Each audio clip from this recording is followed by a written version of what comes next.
So just to focus on further, we have a vision to share knowledge. Actually, even in Nepal, even outside, very knowledge people are on international platform. So we have initiated this SOTEN knowledge sharing session in the with a view that even within our Nepal, there are many people we have got different kind of experience. Even outside Nepal, also we need to collaborate those people with those people so that we can enhance knowledge and capacity among the Nepali transport professional. So with this target, we initiate this certain knowledge sharing session in April. So with the objective and with a vision that we will have two sessions per month. One will be basically from the Nepali delegate working on the various sector in Nepal, sharing the experience. As of now, we have completed three. We'll just brief after some time, and one international speaker. So this is our objective. So in this way, our Nepalese work will also be an international platform, and at the same time, we also will be get the opportunity to know about your experience also. So the current executive committee is the fifth executive committee. So before there were four executive committee, and the current executive committee is led by our Rajendra Raj Sharma sir, with the currently president, along with other team member. So we have a committee of 13 people, and seven member will be there, and five will be, sorry, seven member will be there, and five will be our core team member. In this way, we are a team of 13 people working on various sector. So some people are government staff, some people are consulting team, some people work on different department of roads, some people in civil aviation. So we have a diverse platform, and some people are work in the academician. So we have a blended team of youth and experienced team. So we are initiate something in this regard. So with this vision, we initiate this certain knowledge sharing session with the first episode in April 28, with new technology. Actually, it's a cable propelled transit. We also, some people will call it cable car, some people will call it roadway. So it's a cable propelled transit is an alternative mode of urban transportation. So this has been used in Latin America and different part of the country, and also in Nepal there is some sort of discussion. So we initiated with this kind of series with in presence of Harold, which is international expert in public transportation. So this was a program supported by CPCS, which is the international company, and also the Institute of Engineering, Department of Civil Engineering, Pulchar campus, which is the academic institution in Nepal. So after that, there are many projects supported by ADB and World Bank. So the second session or second episode was on the topic of upgradation of national highway executed by Project Directorate ADB DUR. Status on OFR on with the current project director of PDADB, Chudara Dakal present. In the same program, we also have the experience sharing from the project director of the World Bank funded project in Nepal. So we have a kind of joint sharing in that regard.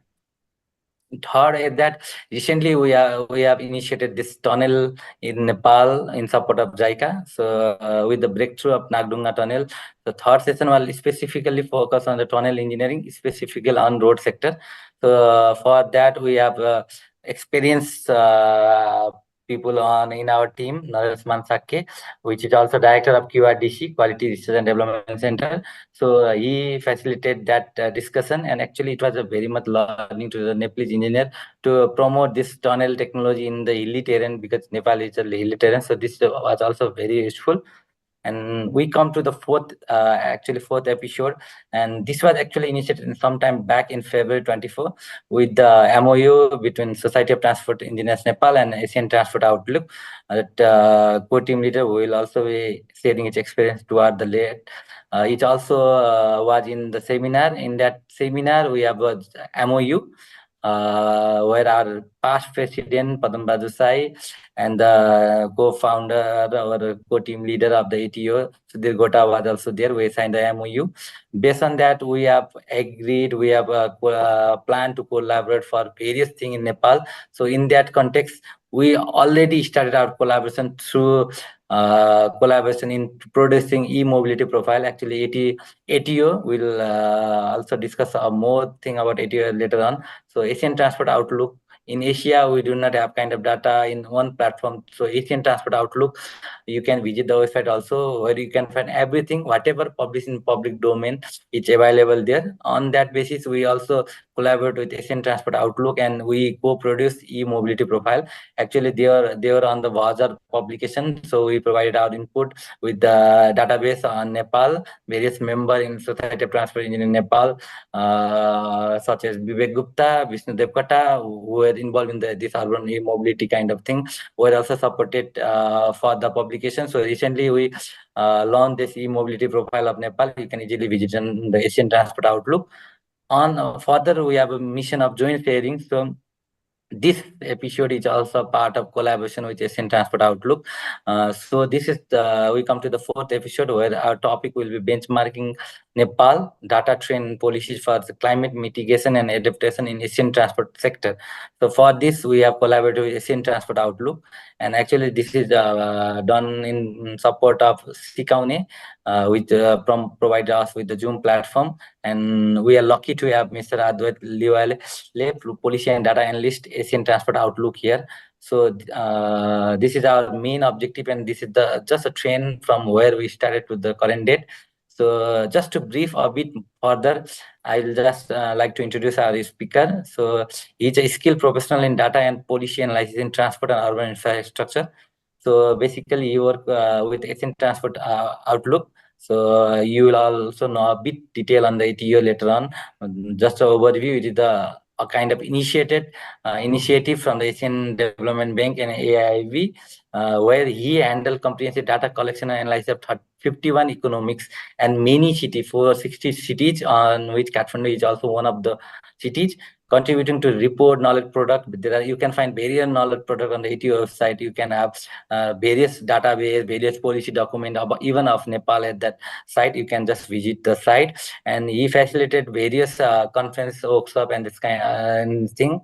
He has also facilitated training for UNCRD's EST process also.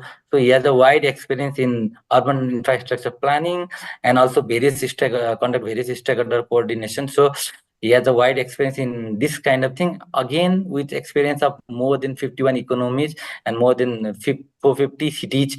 So he can just link Nepal status with the other cities in terms of Kathmandu and other cities, Nepal with another country. So you will brief on that part, and this session will basically focus on the how the Nepal data is going in the climate change mitigation and adaptation kind of thing.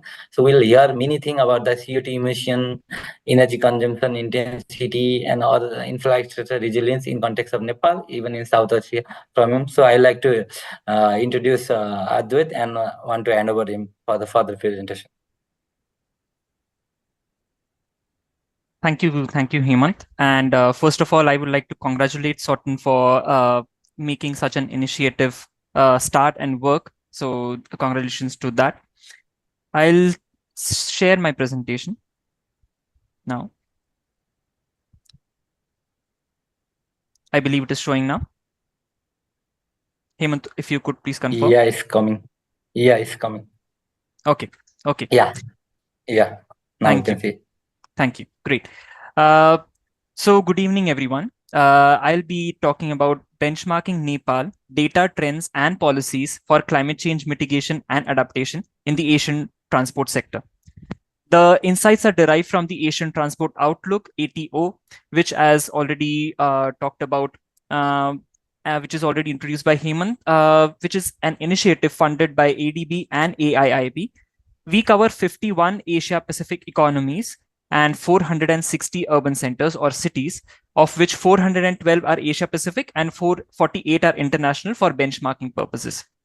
Of these 460 cities, 46 urban centers, we have a detailed database on them, in which we include primary data sources, like, for example, a comprehensive mobility plans, road safety plans for a particular city, all those primary data sources as well.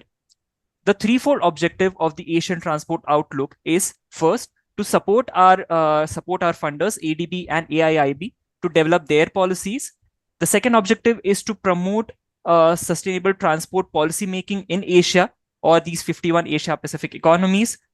And the third is to track global agreements and sustainable development goals, climate change mitigation, climate change goals, regional Aichi 2030 declaration, etc.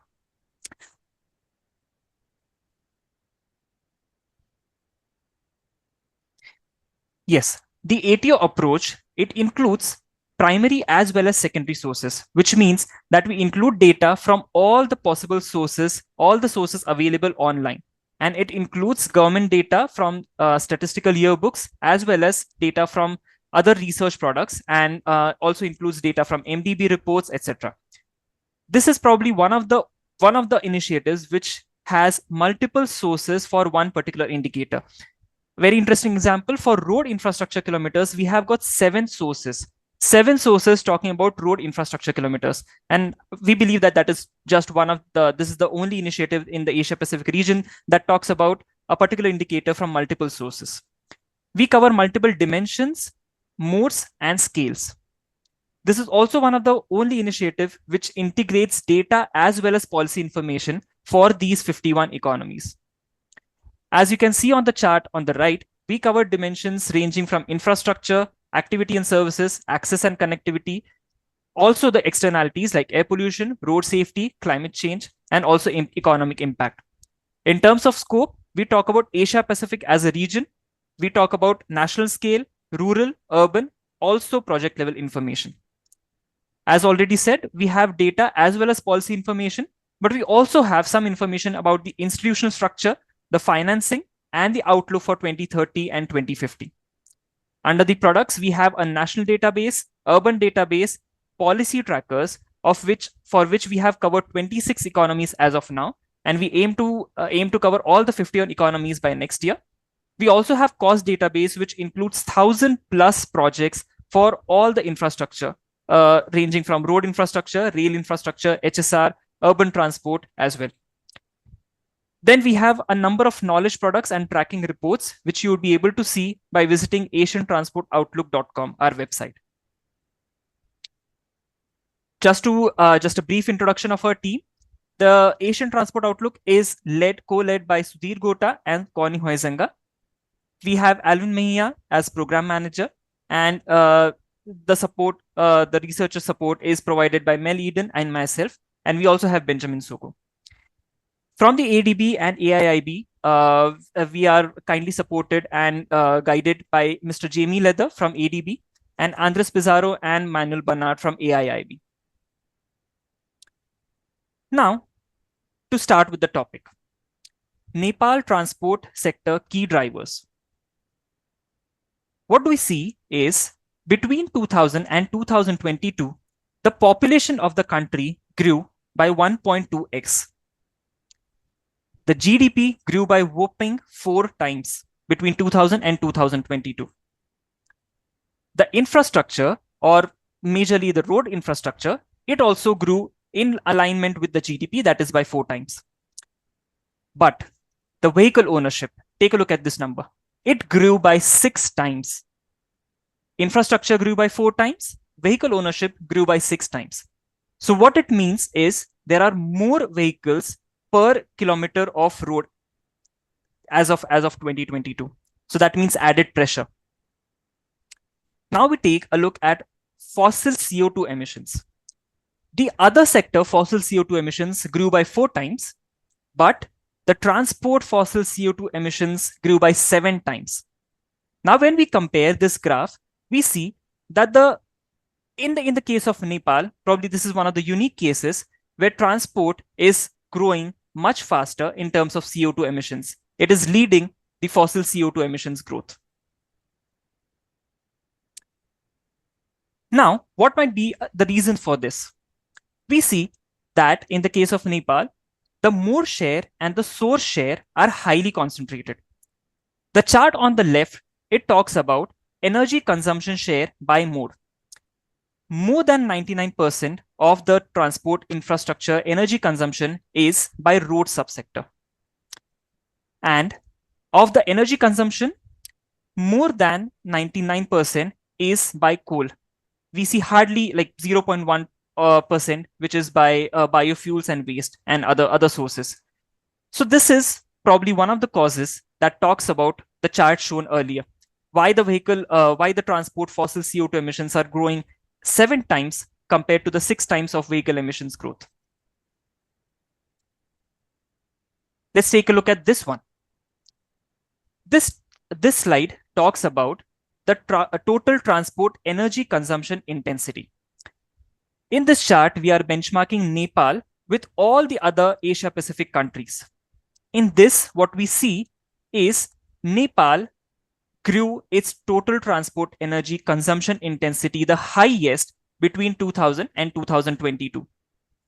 What 90% of these 90% of the economies in the Asia Pacific region decreased intensities, and only 10% of the economies increased intensities, and Nepal was the highest in all of them.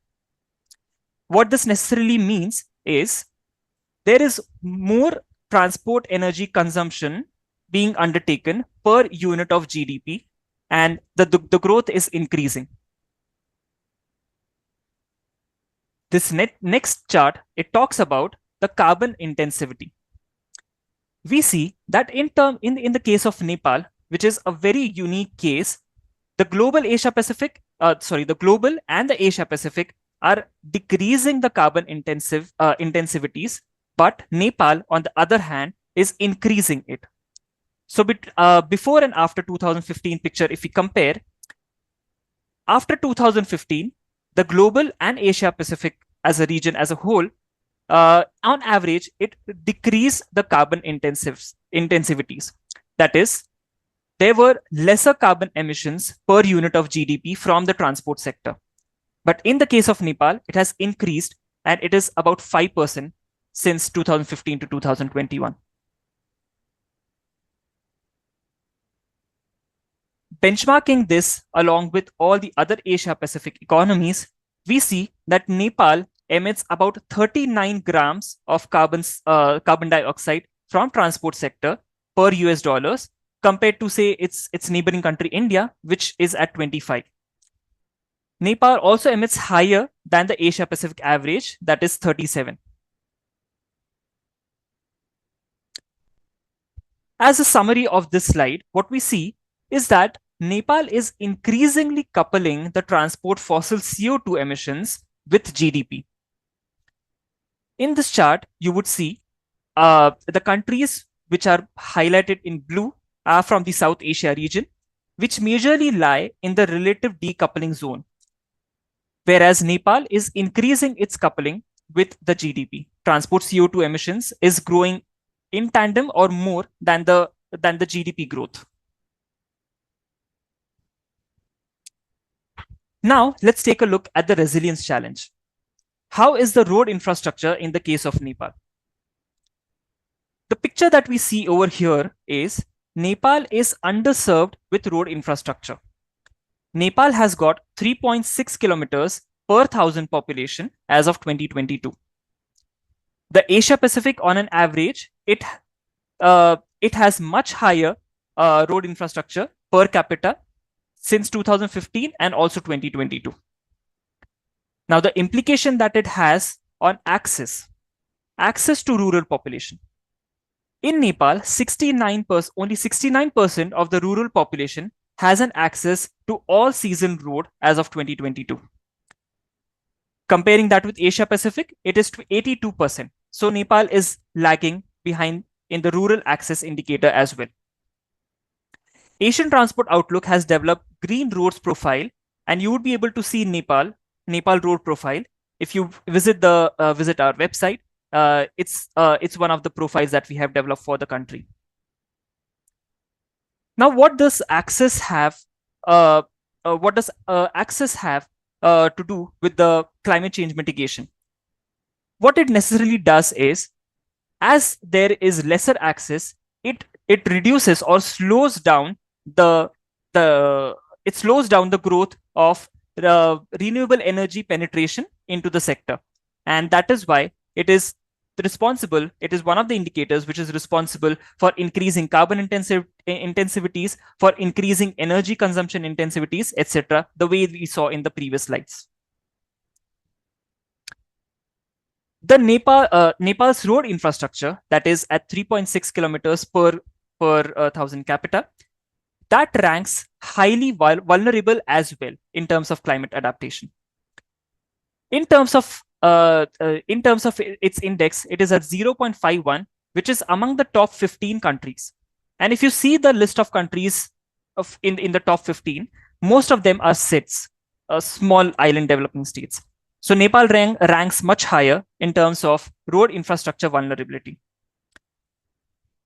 Next, when we look at the damages that the hazards cause versus the investments for the transport infrastructure, we see that as of 2019, 101 million US dollars of official development assistance (ODA) were pumped in for the transport infrastructure in Nepal, and 16 million USD of worth of damage has occurred to the transport infrastructure in this year.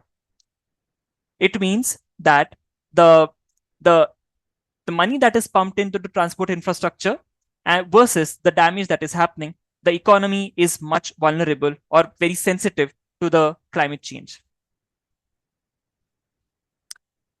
Now talking about the air pollutant emissions.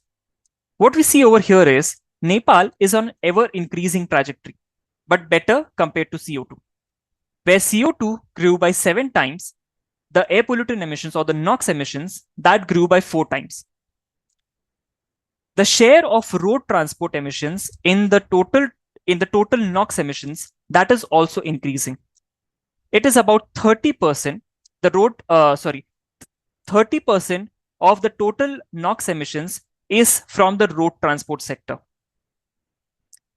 We see a similar picture in terms of PM 2.5, which is an ever increasing path since 1990, and it is the total PM 2.5 emissions is growing or has become twice since 2000 compared to 2000.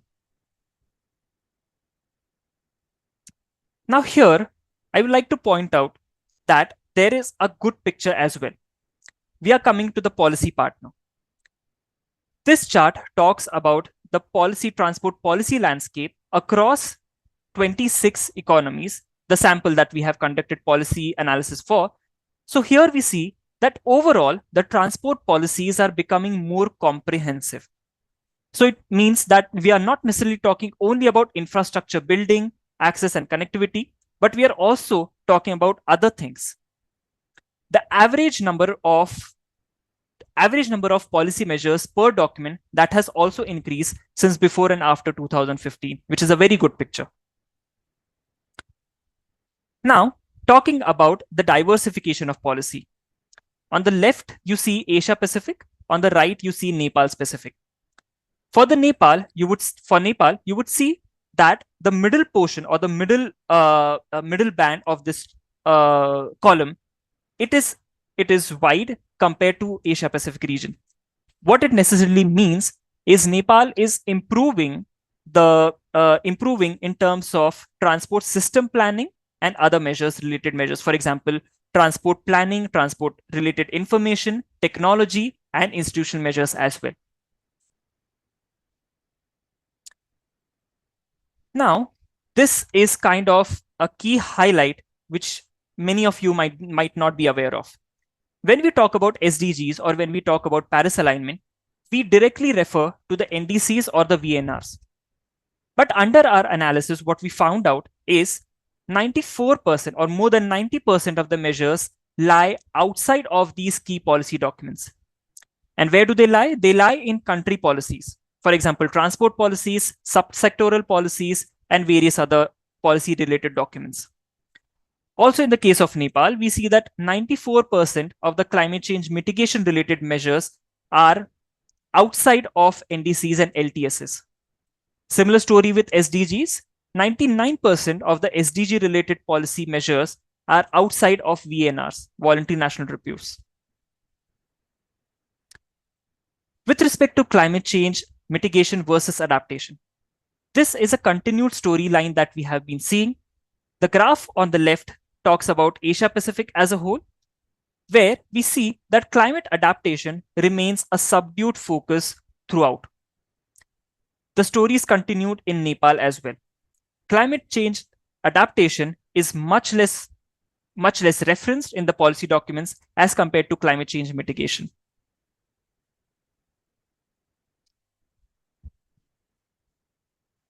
When we developed the policy tracker for Nepal, what we found out was a very interesting case which talks about electrification and public transport improvement are the most significant climate change mitigation related policy measures. Besides that, there are also measures and targets for rail infrastructure improvement, EV charging infrastructure, capacity building, institutional reforms, vehicle inspection and maintenance, and many others. But e-mobility and public transport stood out as the top two of all the policy measures related to climate change mitigation. Now, when we look at the data, what we see is Nepal stands a good chance to improve its electrification. Now, why is that? Take a look at this grid emissions factor. It has one of the lowest grid emission factors in the South Asia region compared to, say, India, Bangladesh, and others. But when we took a look at the e-mobility related policies, what we see is that most of the measures are general in nature and they are more policy framework oriented and not much about the regulations or actual implementation related measures. We do see some on institutional improvement. We also do see some on fiscal incentives and disincentives, which is a good thing. The policy, the e-mobility policy profile, that also you would be able to see on our website, asiantransportoutlook.com, where we have a 3 or 4 pager detailed document with respect to Nepal and its e-mobility sector.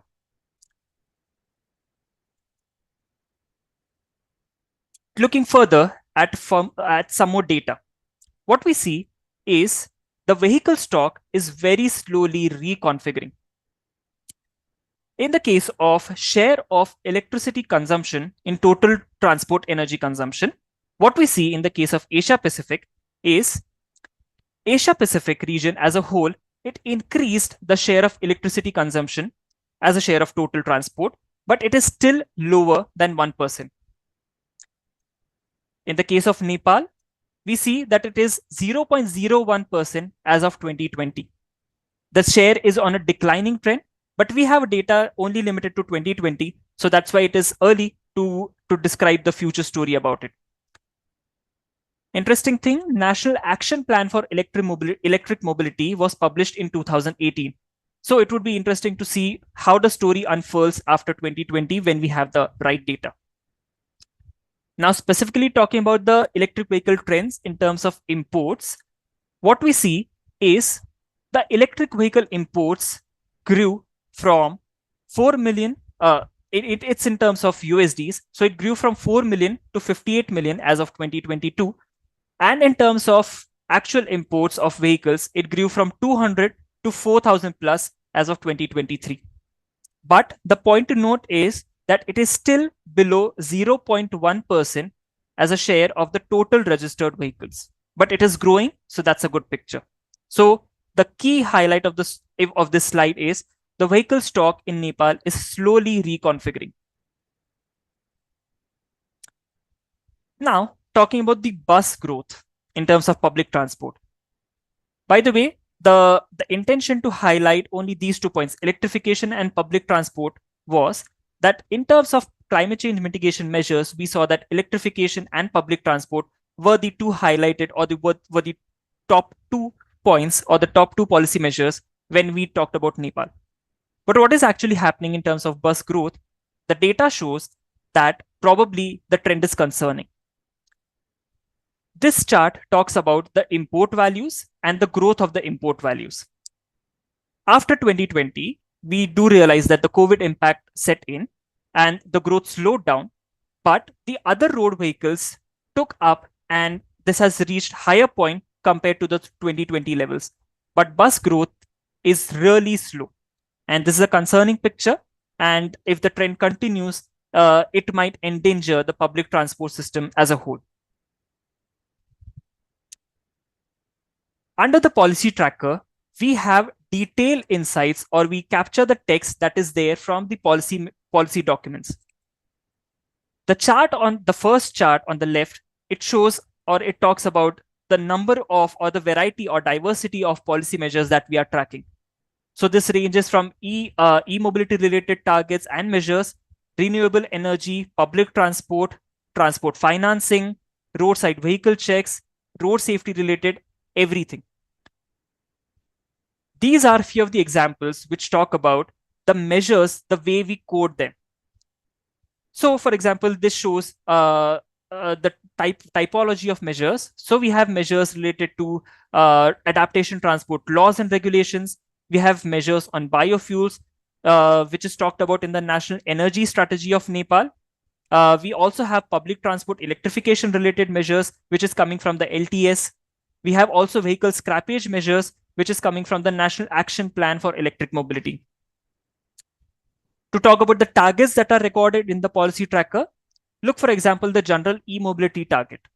So Nepal says by 2025, 25% of all private passenger vehicle sales and 20% of all four-wheel public passenger vehicle sales has to be electric. That is reference from second NDC. In terms of road expansion, Nepal aims to have a road density of 0.75 kilometers per square kilometer of the area, as compared to the baseline of 0.55 as of 2018-2019. This is coming from the 15 plan. So this slide is basically an example of the coverage of the transport related policy trackers that the Asian Transport Outlook has developed.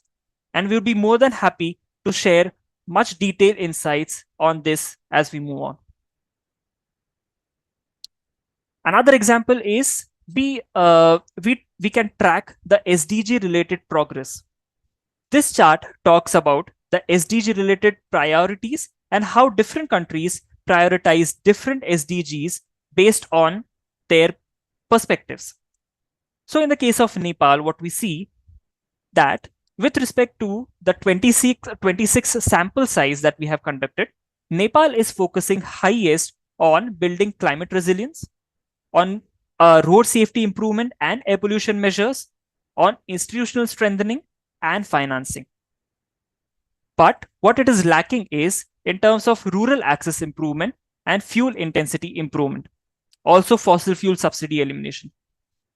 This reflects back to the data trends that we saw in the previous slides, where the rural access is lower than the Asia Pacific average and the fuel intensities are increasing. This is a comprehensive list of 20 policy documents for Nepal that we have recorded.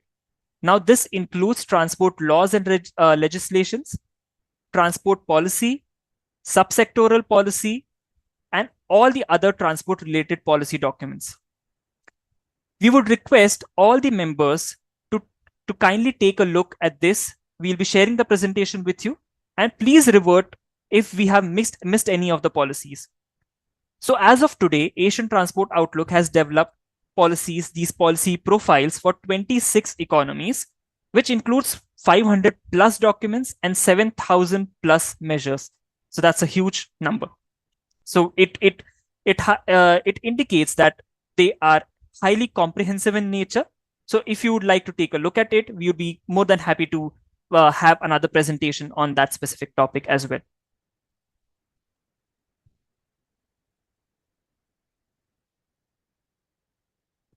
Now, this is the last slide from my end.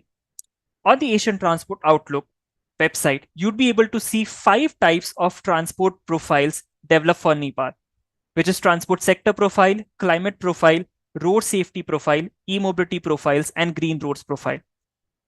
I would request everyone to kindly visit asiantransportoutlook.com. Under that, click Analytical Outputs, Country Profiles, and Nepal.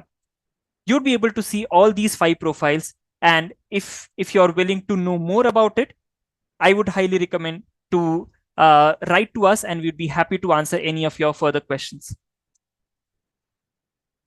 ATO translates data into insights, policies, and investments.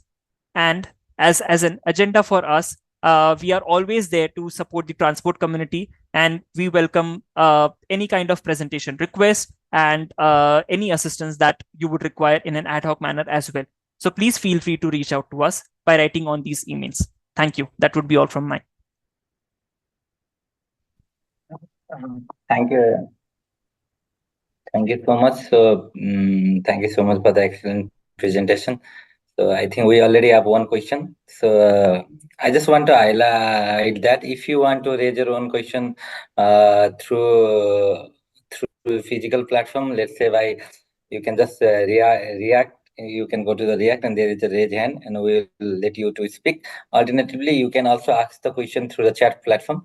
So, the first question is that how you obtain this data from Nepal, with which government body or sector ATO is working in Nepal, and also wondering how we can feed this info back in policy making.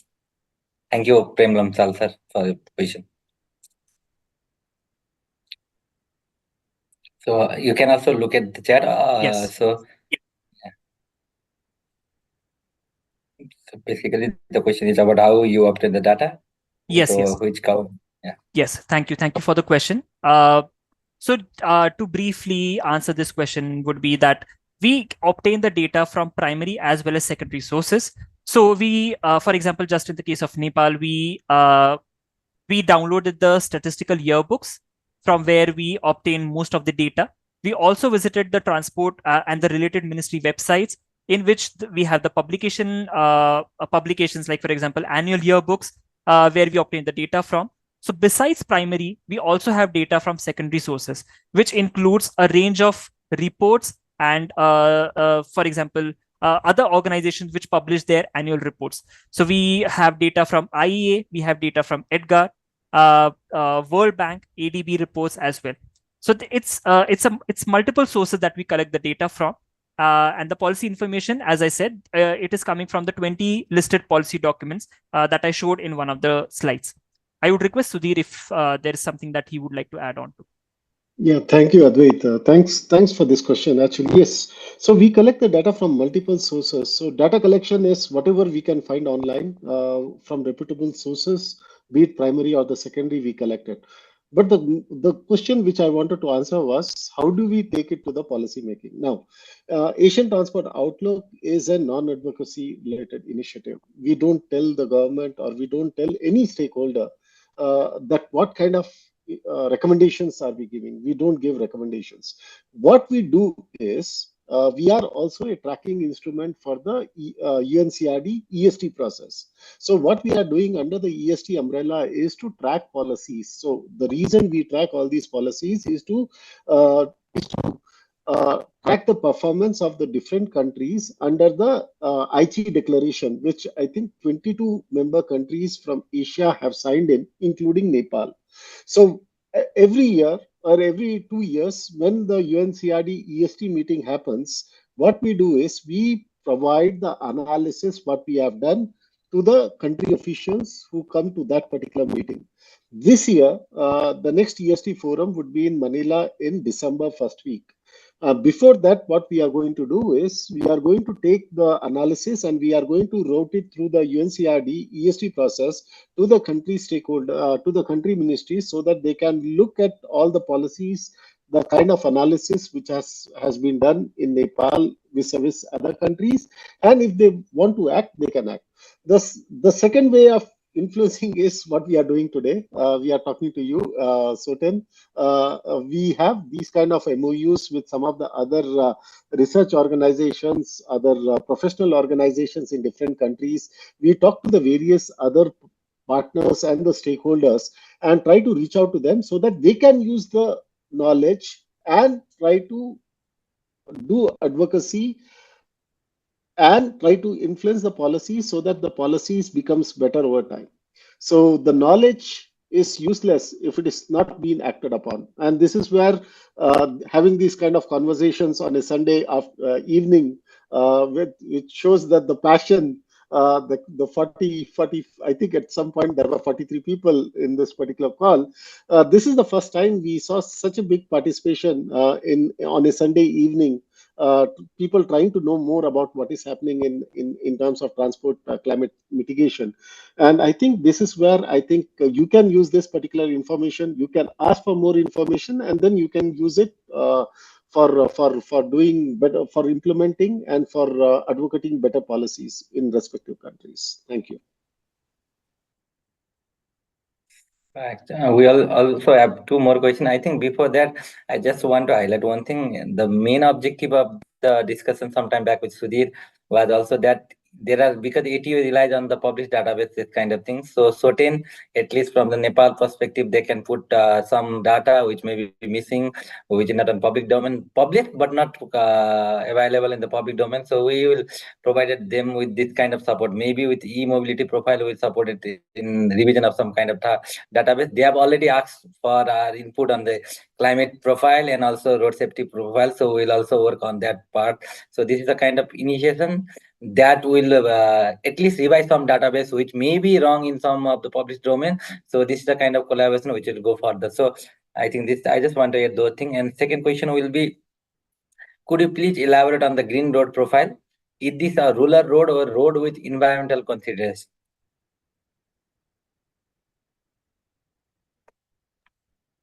With respect to green road profile, it just not talks about the rural road, but it includes the entire road infrastructure. And if you see the dimension that it talks about, yes, it includes environmental considerations, and we have included the indicators which reflect the climate related or the environment related indicators pertaining to the road sector in those green roads profile. Good, thank you. So the next question will be regarding the graph between GDP and transport carbon intensity coupling. Can this coupling be explained due to mainly the high growth in transport sector compared to GDP growth? Are there other reasons? Likewise, I guess if Nepal moves ahead with its EV target and achieve it, along with the fuel efficiency improvement of significant decoupling could be reached. What is your view on that? Yes, I think one of the reasons is pointed out, yes, that the vehicle or the transport energy intensities are increasing, the carbon intensities are increasing, and they are increasing much faster than the GDP. So yes, that is one of the reasons that the coupling is seen. And we are very, I mean, yes, Nepal has got targets related to electric vehicle sales as a percentage of the total vehicle sales, as it also has ambitious targets of building 200 kilometers of electric rail, which is also there. So on achievement of these targets, we definitely foresee a decoupling in this scenario. Sudhir, if you'd like to add something. Yeah. On GDP and transport emissions, it's very interesting play. What happens is basically GDP is different economic structures. So as the economy moves from an agriculture-based economy to service to production-based, industrial-based, and then going towards the service-oriented economy, the GDP growth rates grows very, very fast. And what happens is nearly 85% of the economies in Asia since 2015 have started relatively decoupling. So what happens is with less transport activity in terms of passenger kilometers and in terms of ton kilometers, you are able to generate higher GDP. But this is the trend what we see in 85% of the countries. Nepal is an, how do I say this? Nepal is a very unique case.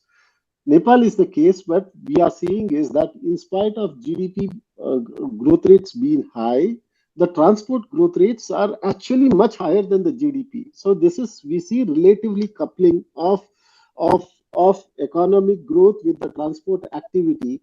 These kind of trends were probably 1995 to 2000, 2005. If you look at some of the Asian countries, they were at this particular rate at that point of time. In spite of so many policy recommendations, in terms of so many policies, it is very difficult for the countries to actually start decoupling from the economic growth, the transport emissions. So slowly what the countries would do is with effective better policies, it could be in terms of electric vehicles, it could be in terms of energy efficiency improvements, it could be in terms of modal shift, it could be in terms of avoiding the walking and cycling lanes, the public transport improvement, etc., and etc.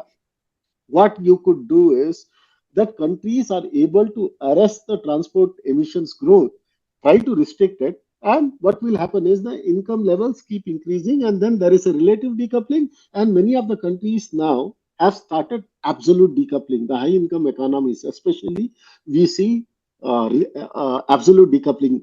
Uh, and even in China, I think till last year, we are seeing that they are very close to absolute decoupling of transport CO2 emissions with GDP, just because they have managed to reach a critical mass of transport policies which are required to arrest the growth in the transport CO2 emissions. But in Nepal's case, we have not reached that tipping point yet.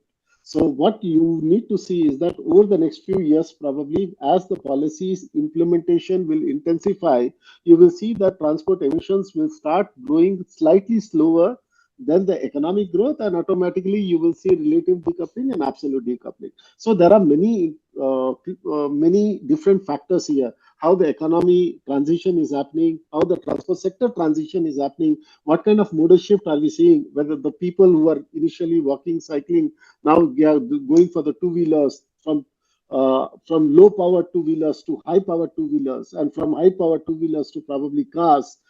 If that kind of transition takes place, you will see that the passenger transport emissions will increase, freight emissions will increase. Nepal is a landlocked country. The freight emission intensity would be slightly higher than the rest of the other countries, the neighboring countries, because they lack access to the port. So the distance would be higher. So these are some of the factors which will influence the emission growth rate there. So there are some advantages which Nepal can do. For example, the grid emission factors, but there are certain limitations also, considering that it's a landlocked country. You need to depend on the other countries. So the freight, the supply chains would be big. The length would be higher. It would be more emission intensive. It's a hilly country.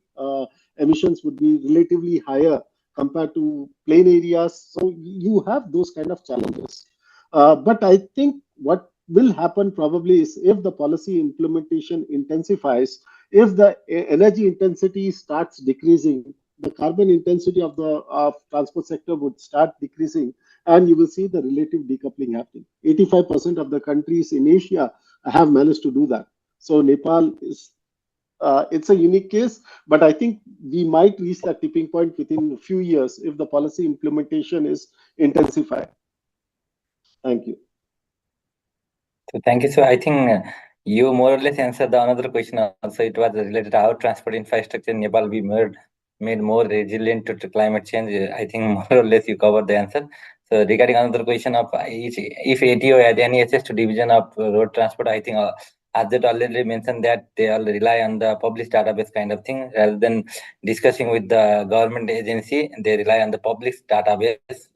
So I think that is solved. I think Aram Srestha is also the vice president of SOTEN. So he's saying some data for the green road is misleading. So maybe we can provide input from the SOTEN behalf and they can revise them later on.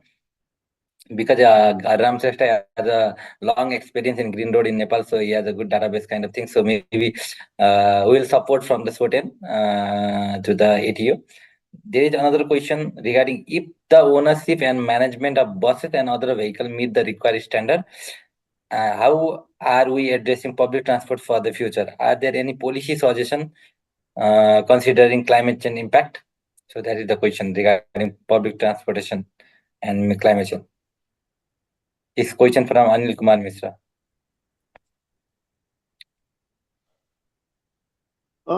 It is actually difficult to answer whether the policy suggestions are being implemented, because you are the right judge to know whether the policy recommendations are being implemented. What we see, what we do is we just take the policy recommendations which the countries have made, and we don't provide a judgment whether the policies are actually implemented or not. So what probably could be happening, if you look at the data trends and if you look at the import of the buses is not increasing, it is still lower than what the buses import happened in 2010. you know that there is something seriously wrong in happening in terms of the policies. So policy implementation is one of the layers which is missing in the ATO. At this point, what we say is what are the policy recommendations, and we provide those policy recommendations. We probably sometimes combine the data and the policy recommendations to see that switch happening. One good example was when Abhit was showing the PM reductions and the NOx. The intensity of growth in PM emissions or NOx emissions was lower than the carbon emissions, just because there was a transition to Euro 4 vehicles, because of clean fuels and vehicles, and because of some technologies, new technologies coming in. And since you are importing fuel from the countries which is Euro 6, so there is probably a change or a reduction what you can see. But overall, as I say, it is very difficult to say where the public transport is. But for example, Advait, if you could say where Kathmandu is vis-a-vis the SDG indicator for access to public transit in terms of share of population living 0.5 kilometers to 1 kilometers away from a public transit station. Do you know where Kathmandu is at this point of time? I think it's the data is not available in the UN Habitat database. Okay, But, okay. Yeah. So there are indicators which we can track in terms of where people are living and where the public transit stations are, but we don't know what kind of services these are and how good those services are. So sometimes it is very difficult to come to a conclusion as to what is happening. But as what we are doing is we are trying to connect few dots and we are leaving it to you, so that you can actually connect it much better, because you are coming from the country. We are looking at 51 countries. We are looking at more than 700 indicators. So it is very difficult for us to go in depth. And this is coming to the argument on the roads data. If you think that the road data is wrong, and as Advait has said that there are 7 different sources we can find. And I think in Nepal also there is a big difference in the kilometers of length between the open street maps, what you see, between the national statistics which the country is publishing and what the MDBs are reporting. So definitely we are also facing this challenge because we collect all the different sources. Sometimes we are not able to say which source is better, which source is not better. So your experience makes a big difference for us. Then we can probably use the right number for making that analysis. Sorry, I just posted the number for Kathmandu. It is 56% of the urban population has decent access. Yeah, so as per the SDG definition now SDG definition says that 56% of the Kathmandu's population lives either, I think because there is no high capacity public transit system yet in Kathmandu. So they are living, 56% of the population are living less than 500 meters from a public transit station.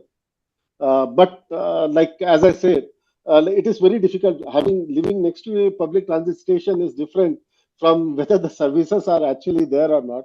So it is very difficult to answer these questions, and I think the local stakeholders might be better. But sometimes these are the challenges with the data. Like for example, the SDG indicator doesn't consider the services. They just consider whether you are living next to a all-season road or living near a public transit station. Thank you. What Yeah. can Nepal? Yeah, well, I can see one more question on middle-income Yeah. countries which are decoupling transport and GDP. There are many good examples. Now, what we are doing in next 1 year is that, because I think the value addition for the Nepalese audience would be to understand what kind of policies the other countries are implementing, because then you can easily compare and try to understand what is happening. And this is where our policy trackers are very unique. Now, how do we do the policy analysis? We have a matrix of nearly 265 measures. We take 265 measures, go line by line, word by word in each policy documents, and try to extract the recommendations which are there where the political priorities are highlighted. So what we do this is we go policy document by policy document. For example, in Nepal, there were 20 policy documents what we considered. In some of the countries, we have seen 30, 35 policy documents.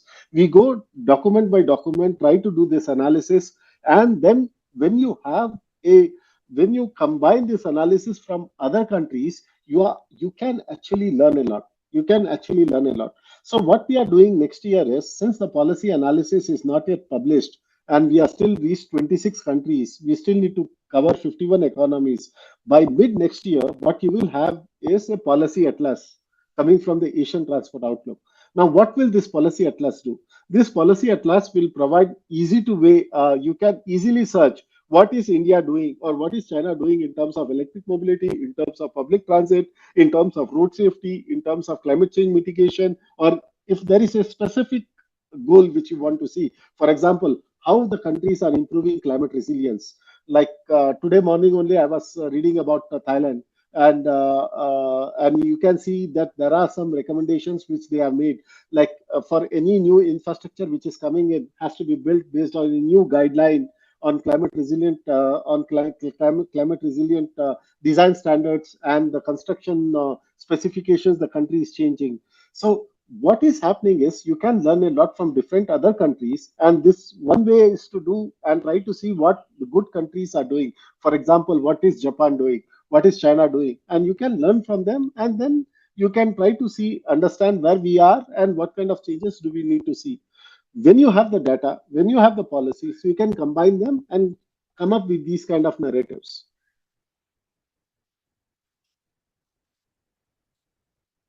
I hope I managed to answer the question. Yeah, I think so. So regarding this slide and everything, even the video will be uploaded in the YouTube channel of SOTEN. We will also prepare the summary of the presentation and discussion, and it will also be summarized in the form of report and will be uploaded in the website. And also regarding slide, it will also the PDF version of the slide will already been forwarded by Advait, and it will be uploaded in the SOTEN website, so you can download it from there. So the document will be available to all, but we will not be sending on email. So rather than we'll be uploading on the SOTEN website, and you can easily access from the SOTEN website. So I think if any further question or any suggestion anyone want to raise, just we still have a time, so we can go for that. If anyone want to suggest something or any question you want to ask rather than on chat, so please go ahead.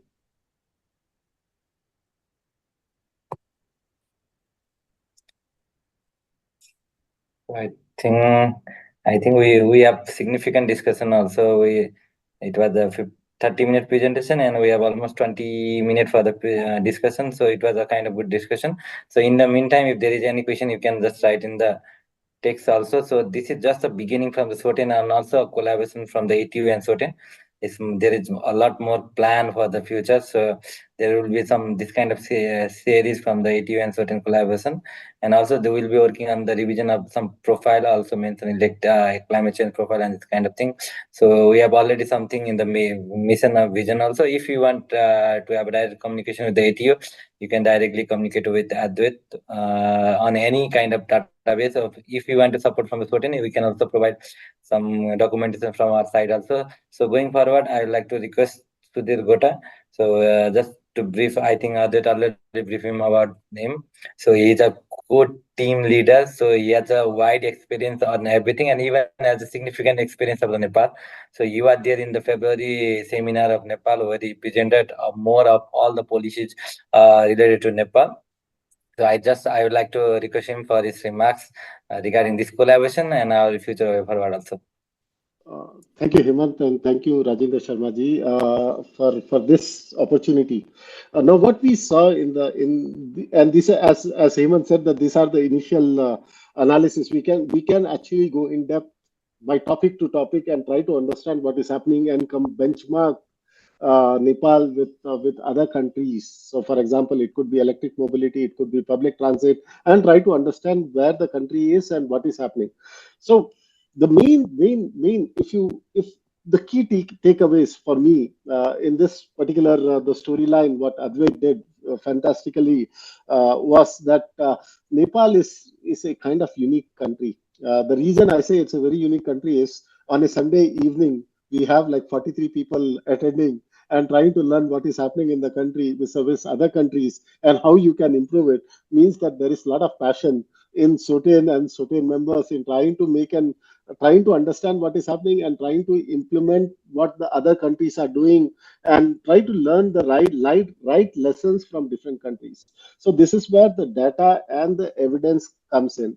When you know that, okay, for example, it could be a simple indicator. For example, it could be rural access index, or it could be like vehicle input data, and you try to compare different countries and then try to understand what kind of policies are there. You can actually understand why some countries are doing better than other countries. And this is where I think Nepal can also use the ATO resources. ATO resources are free. We are actually fully funded by ADB and AIIB, and our funding will run out sometime next year. So it is the free resource which you can always send us a question, and we will try to find an answer for you. So think of us as the Chat GPT or the Google Gemini, the AIs for the transport sector. Please do ask your questions. We would love to answer it as much as we can, and we can point to the right resources what you can do. For example, what different countries are doing. For example, for improving public transit. At least for the 26 countries, we have a very good handle on what kind of policies are we seeing, what kind of targets, and what kind of policy recommendations are there, and we can help you in that particular thing. And SOTEN has been a very good partner for us, and we love to work with SOTEN. So any kind of query, we will definitely try to take it, and we will try to make an argument, or we can provide the narrative for you. We will also touch base in trying to see how we can work together with SOTEN in trying to do more outreach at the country level. As we So the main takeaways, as I said, is Nepal is pretty unique, considering not only in terms of the participants but in terms of the emission intensity. Nepal is one of the unique countries in the world. I was actually during when Advait was presenting, I was looking at the global data, and I was trying to see where Nepal is. Unfortunately, Nepal is among top 10 countries in the world over the last 10 years in the sheer intensity of the growth.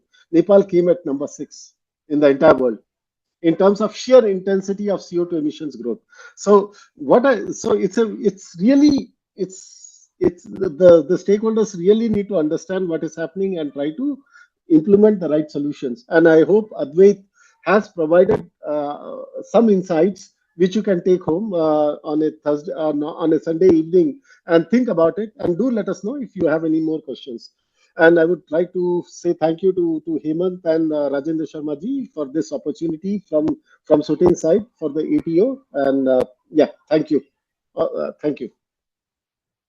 Thank you so much. I think I also have some question personally. So, and also regarding how to assess the ATO website also. And I think I'll hand over again to Advait to go through the how we can assess ATO website and how we can look for the documents. So maybe it may take a few minutes before we go for the final wrap up. So it will be useful for all of us. Thank you, Advait. So you can go ahead. Thank you so much, Hemant. I would just like to quickly walk you through, like in a minute, how to look for data on our website. So I'll share the screen now.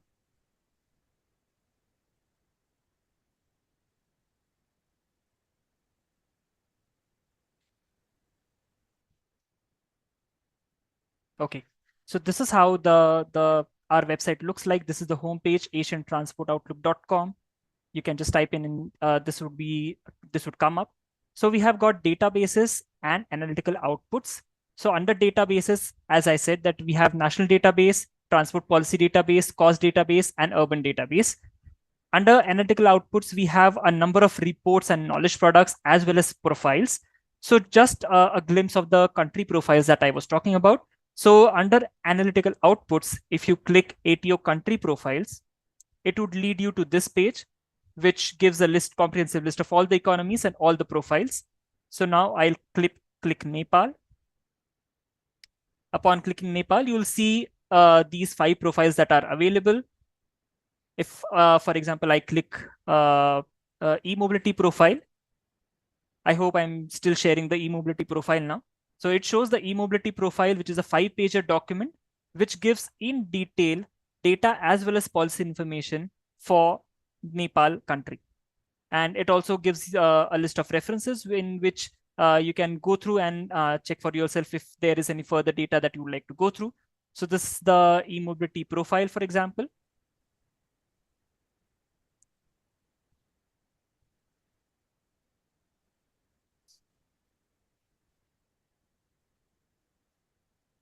Yes, sorry, give me just a moment.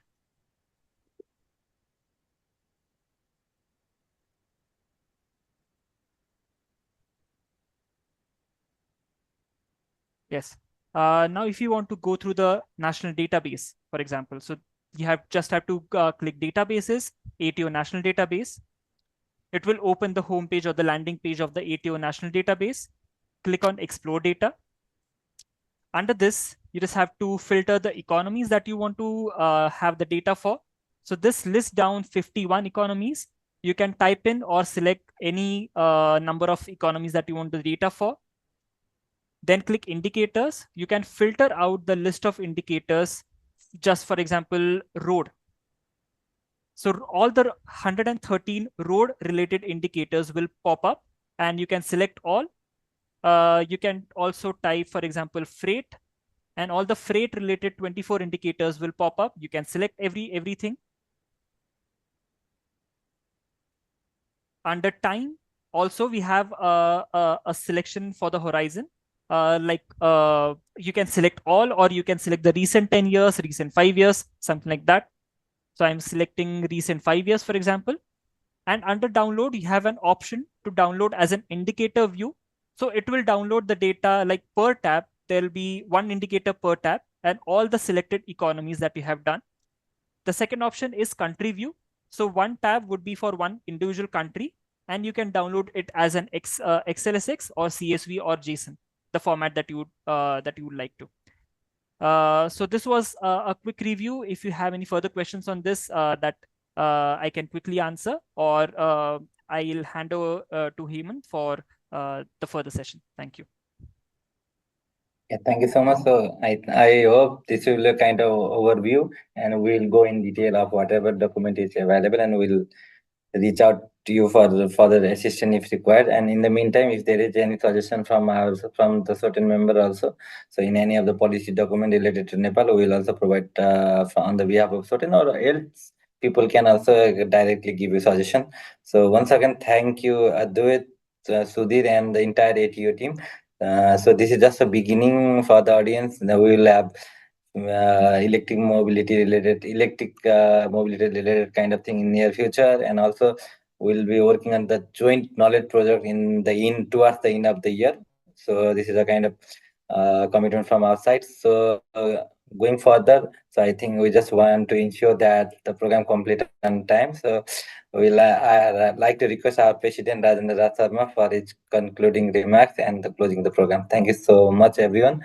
So we will see again after 2 weeks in the knowledge sharing session. Thank you, Hemantji. First of all, I would like to thank ATO, Asian Transport Outlook, and Sudhir Gotaji and Advaitji for their wonderful presentation. It's a sign of start of collaboration between us. And I can understand how data is important for anything, planning and planning, designing, implementing any project in our society. I am very happy that Asian Transport Outlook has initiated such a big endeavor to collect data about the countries in Asia. And I think ATO, actually I am not very familiar with ATO. I was not. When I knew Advaitji is going to make presentation, I went through the website and I knew a little bit things about the ATO. And I think ATO will serve the data not only for the banks like ADB and AIB. Their knowledge base will be beneficial to all human society. Probably that will be free platform, isn't it? That is, the data will be available free for all. In our culture, it is said that knowledge, as much as you share, it will be enhanced. So knowledge should be shared. And if you have, I understand how difficult is to collect data, reliable data. You have done a wonderful job. And if you need, as Hemantaji already said, if you need some refinement in the data, maybe there are some mistakes or misleading data maybe during collection. It is a really very difficult task to collect. So we can, our SOTEN will help in that to fine tune the data. We started this knowledge sharing program every 2 weeks, two times in a month, every second and fourth Sunday of the every Gregorian month. And this one is the fourth one. And I am very happy that every day by day we are getting very nice presentations, nice knowledge sharing. We are very happy to see this our endeavor is going in a better way. So next, after a couple of weeks, we will announce another program, sharing program. And in my opinion, knowledge should be shared among us as much as possible, so that our society can develop on the base of foundation of the good data and the analysis from that. So I would like to thank all our audience. It was very exciting. About 43 persons were present in the audience. So I am very happy. So I thank all you, and you be in touch with SOTEN, and we can collaborate with you in every transport related sector. If you have any transport related questions or issues or queries, you can without any hesitation contact us, Society of Transport Engineers, and we will always be happy to help and share knowledge with you. Thank you. I would like to, Hemantji, can I declare close? Yes, sir. Yes. Yes, sir. Yes. Thank you once again, and I declare the program closed. Thank you. Thank you so much, everyone. Thank you. Good night. Thank you, Adit. Thank you, Sudhir. Thank you. Good night.